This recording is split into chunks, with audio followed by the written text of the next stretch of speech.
నమస్తే. Welcome to SSN studio. గురుభ్యో నమః. నాట్యారాధన ఎపిసోడ్ 3కి స్వాగతం, సుస్వాగతం. ఈరోజు మనము నాట్యము గురించి తెలుసుకుందాము. నాట్యము పూర్వకథతో వినియోగింపబడినది. నాట్యమునందు వివిధ పురాణ పురుషుల పాత్రలను నర్తకులు పోషించవలసి ఉంటుంది. ఉదాహరణ, త్యాగరాజ విరచితమైనటువంటి క్షీరసాగర శయన అను అంశమునందు గజేంద్ర మోక్షం ఒక ఘట్టము. ఈ ఘట్టమునందు నర్తకి లేదా నర్తకుడు గజము అనగా ఏనుగుగాను, మకరి అనగా మొసలిగాను, శ్రీ మహావిష్ణువుగాను ప్రదర్శించవలసి ఉంటుంది.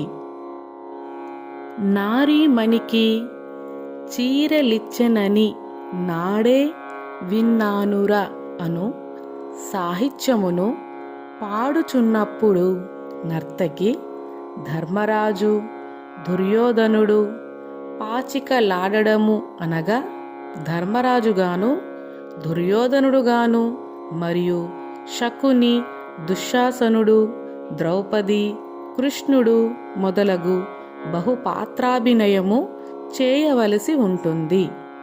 ఈ విషయములో కూచిపూడి నాట్యము ప్రత్యేక ప్రశంసలు పొందినది. పాత్రోచితమైన సంగీతము, హస్తపాద విన్యాసము, అభినయము ద్వారా పాత్ర పోషణ జరుగుతుంది. నాట్యము భావ రాగ తాళ లయ రసాశ్రయము. ఈ ఎపిసోడ్ నందు మనము నాట్యము గురించి తెలుసుకున్నాము.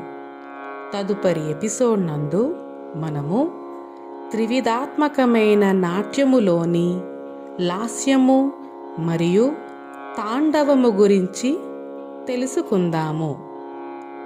నమస్కారము.